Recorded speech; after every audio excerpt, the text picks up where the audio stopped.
Hello everyone, welcome here at SAP Sapphire 2025. We are very lucky today. We are here with Chris Hoffmann. Chris, how are you?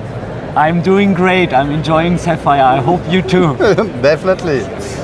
With Chris, we'll talk about very exciting topics. We'll talk about AI, of course, in SAP. What does it mean in this environment? We'll hear from Chris, who's working very closely with companies implementing SAP, Joule, and all those AI components. Understanding what are the critical path to adoption, critical path to success, and into business impact.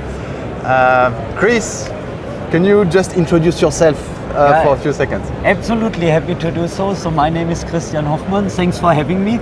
I'm part of the SAP S/4HANA Cloud Public Edition product management team. I'm taking care for user experience and AI, because in the end, basically every AI feature hits the end user to improve our end users' lives. So basically that's my mission and my mandate, working very closely with our customers and partners to drive adoption of the features we develop. Excellent. Can you tell us what is important in your work today? What do you see as the main role that you have, and how critical it is for companies who are getting to this journey? I mean, the most important piece from my perspective is really kind of shaping the way on that journey, to kind of introduce AI first, introduce the benefits, convince about the benefits, create trust.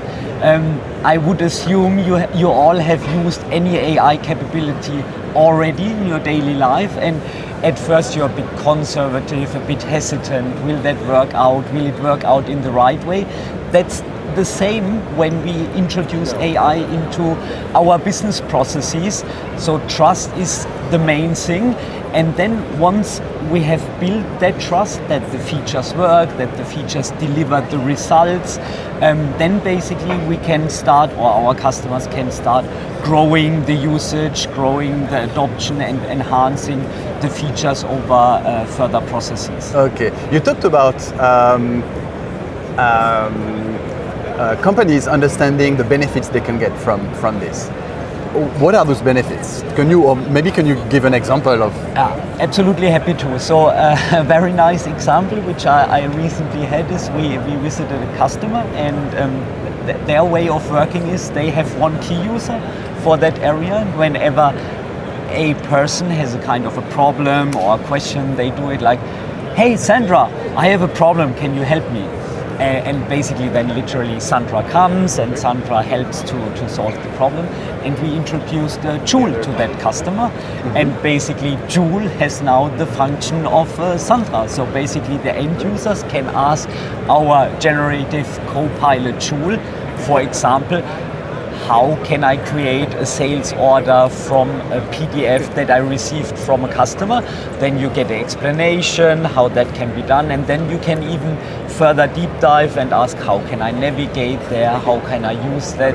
So that is really something where we see where the AI features we have, Joule we have, is taking over to a certain extent tasks that are normally performed manually by human beings. Okay, that's a great success factor for adoption. Huh? So give a personality to SAP and its intelligence through Joule. 100%, and make it tangible, bring it into the context, and make it relevant. Okay. Because there's so much functionality out there, not only in SAP, also in the broader software ecosystem, that is not really relevant. You ask yourself, what can I do with that stuff? And if we do not achieve that, to embed it in the end-to-end process, to embed it in the context of the persona, to make it relevant, then adoption will not kick in. Excellent. So I wanted to hear from you about those expectations in terms of improvements that companies can get. And can you be clear about what are the what they can expect from migrating to the cloud and from using AI within SAP? Yeah, in terms of maybe I'm thinking of improvement in speed of processes, in quality, in cost and efficiency, I guess. And you mentioned a very good point. You said moving to cloud and leveraging AI, because from my perspective and from my experience, that goes always hand in hand. Because and in the sequence, you mean? In the sequence. So first going to cloud. First going to cloud. Helps to have the data available for AI, yes, correct? Absolutely. Then you have the data foundation set, so to say, and then you can base AI on top. And what we see in our customer journeys, and that is quite interesting from my perspective, we really see it starts with simple things. So if you have the data in the cloud, we can help you recommend actions based on your last data. So that is the typical starting point. And then it moves from recommendations to kind of proposals for solutions. Then you look at those solutions and then you create trust in those solutions, and then you really accept that the AI basically processes the solutions proposed. And to make it very tangible, if you look at a sales order creation, so sales order can come in via various channels. So for example, you can receive it via an email. There might be an agent, so to say, taking up the PDF that comes in, transfers it directly into data then that can pushed into the system. Then you get a notification, hey, that is now there, kindly review it. Then you review it. If you are okay, you can directly shoot it in the system. If data is missing, then that recommendation aspect kicks in, where you then get proposals how to complete the data. So it's really kind of a combination of multiple smaller features which come together in a complete scenario. And what I pretty much like, and it was also mentioned in the keynote of Philipp Herzig, in the past we had insights to action, and now I really like that, and I think it's true, it's insights to reaction. Basically the system is in a shape and form to react on behalf of yourself for what is happening. Excellent. My understanding of all this is that you started with an ERP that created the data as a foundation, generates the data that is used by AI to create insights, recommendations, prescriptions, predictions, and so on. And now, thanks to Joule, which is the AI, but it's the AI in the broader sense here, in the sense we have, it's an interface for the user to talk to dialogue with, but also it's Joule, the agents, so basically those who are able to act. So we start with the interaction with the user, where the Joule will tell you, based on the data that I have and the insight that I got from AI, you should do this, you should do that, be careful of that. Yeah. And it recommends actions, so you should do this and that and that, and you can act on those actions just by pressing a button, and it is executed thanks to the agents, if I understand well. Absolutely. I mean, our end vision, so from a visionary perspective, is a truly autonomous ERP system. Yes. So where you as an end user, basically you do not need to do anything. You get notified if there is action required from you. Ideally, you have directly a proposal in the context of the data that is relevant for that situation, and then you can decide, do I want to take that proposal forward, or maybe do I want to interfere and change something? Yes. Because one of the key principles of using AI in SAP is that the end user at the end of the game is always in the driver's seat and is always making the decision, because it's our customers' business and they need to decide. Yes, which is great, because this is what we need currently, where we are. I mean, all this is new for us humans, and we need to get used to have recommendations from an AI and execution from an agent. It's a new way of working. It's a new way of collaborating with machines, and the trust need to be built.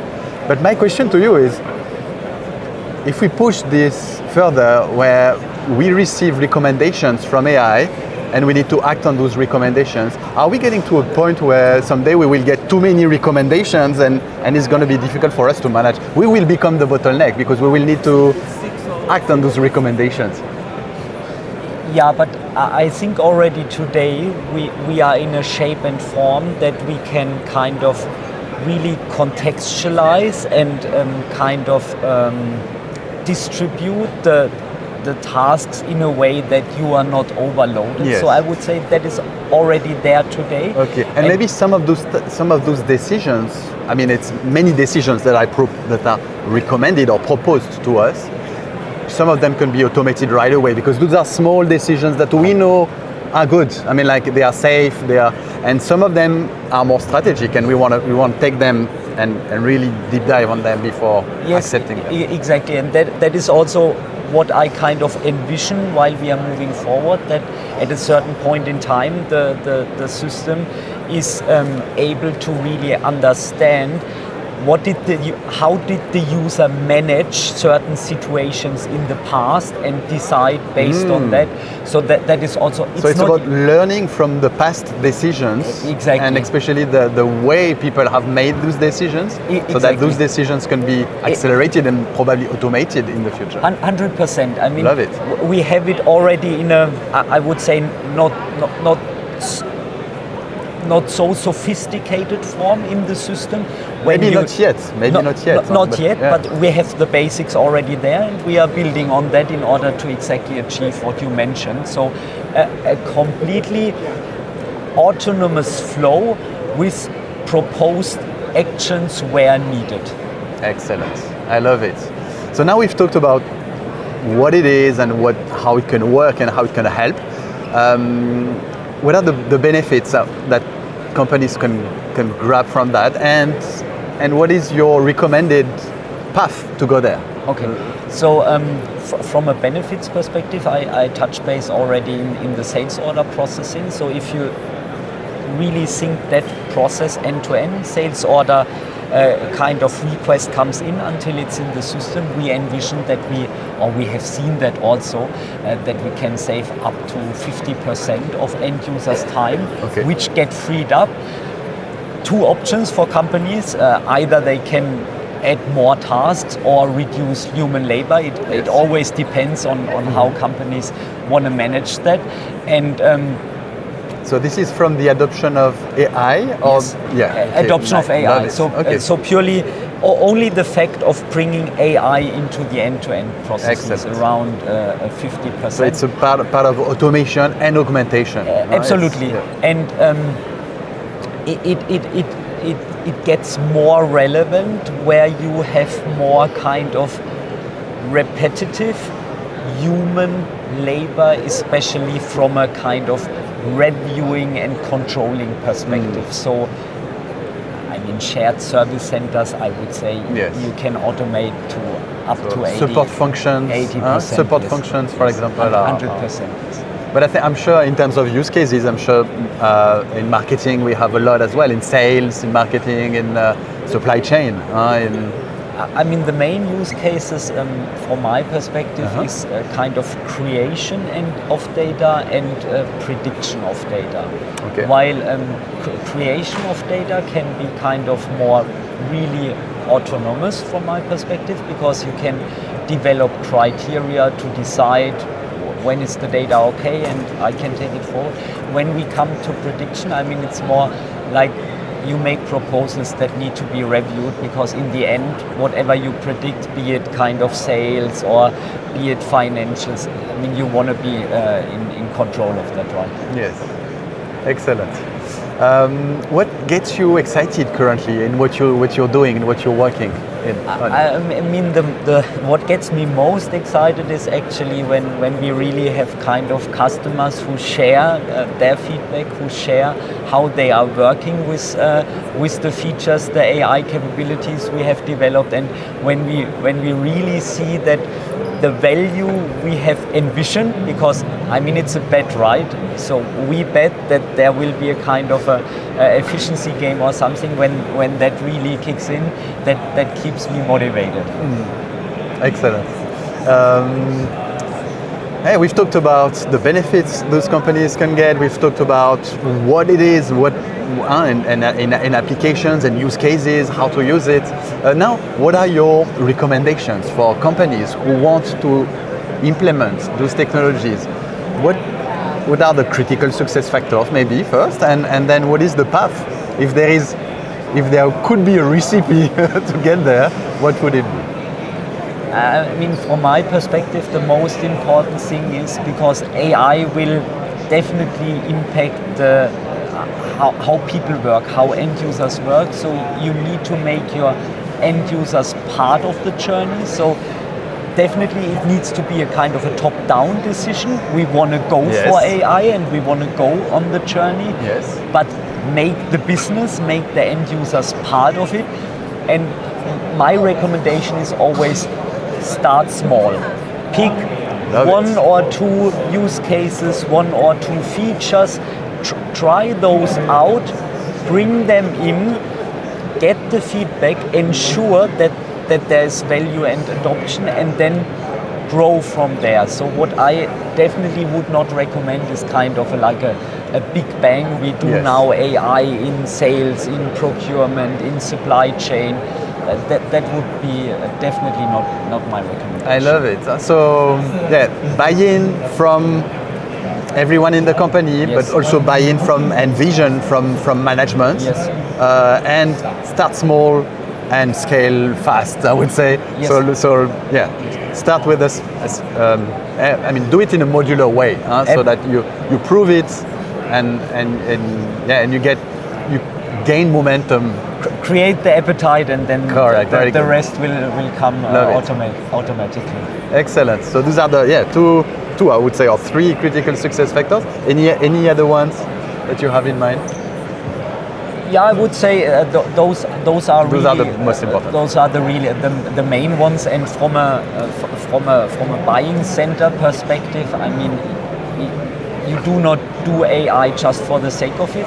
So there needs to be a kind of a business case attached. Okay. I would say, but that is once you have kind of tried it out, and then we always recommend based on data, calculate your business case, and that is where we are also helping our customers, because we are delivering also the usage data of the solution to our customers, so they can really see how they kind of are able to improve their processes. Yeah, very good. So establishing a baseline of whatever performance, cost, or whatever, and benchmarking and track it over time to see the improvement.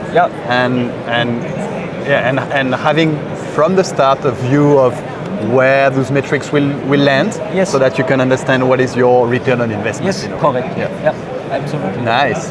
And what are the first steps that companies who haven't maybe yet started their journey into AI should take? Should it be with SAP, or should it? I mean, like in a broader sense. Imagine I'm a CEO. I want to start my journey into AI. I have a few use cases in mind. What should I do? I mean, the most natural starting point from my perspective are really end-user productivity tools. So like, for example, Microsoft Teams, where you have Copilot integrated. That is the typical starting point, I would say, for customers. And for example... So it's getting the tools, what? Get your foot on the ground at first. Yes. Start with software that is very convenient for the end user, and we have recognized that as well, right? So we have built the Joule to Copilot integration, where you can easily from Microsoft Copilot interact with a SAP S/4HANA Cloud Public Edition system, because Teams, Copilot, chats, that is a very natural environment for end users, and if you can really start from there and then bringing them in on the journey, that's a logical starting point, I would say. Love it. Excellent. love it. So and so that's starting by giving those tools to the people so that they can get used to it and Yes, get I always say where their center of gravity is, so where they do the most work, where they spend the most time. I love it. Don't bring something new that in a place where nobody goes. Yeah, exactly. But bring it in the center of what they are using today, so that they can see it and they can use it. Make it relevant. Make it relevant. Excellent. Love it. And how SAP can play a role into this? I mean, in our cloud ERP, so to say, we have numerous of AI features. And by the way, we did not start with AI when generative AI came up. We started way earlier with classical machine learning, trained models, predictive scenarios. So there was already kind of features out there. But now with generative AI, with knowledge graph, so because we can really navigate with the help of our kind of description of APIs and so on. And we do a lot of stuff in our solution metadata driven. So with that we can really achieve automation in the context, and those pieces really come now together and empower us at first to kind of do everything we have discussed beforehand, and also empower the customers and the end users to do that. Just to give you an indication of size, we have more than 1,000 applications in our cloud ERP system where you can look for the objects you need to work with based on natural language. Okay. At the moment, it's still kind of, you do it in a chatty way with by typing, but in the next release, hopefully, we'll get the same via voice, and then it really gets easy. It really gets convenient, and you can work in a very natural way with the system. Excellent. Thank you so much, Chris. I mean, that was really, really a great discussion. We've been quite on the ground, concrete, what companies need to do to get there. We've talked about what it is and the magic that is behind, and that to say that we are just at the beginning, and what is to come is, I would say, almost an autonomous enterprise where we humans would bring only the human values to that, and all those repetitive transactional activities would be performed by the systems. Yes, absolutely. Thank you very much for joining us, Chris. Any word for the end? Thanks for having me, and I'm really looking forward that more and more of you get adopting AI. Excellent. Thank you, everyone. Thank you. And see you soon.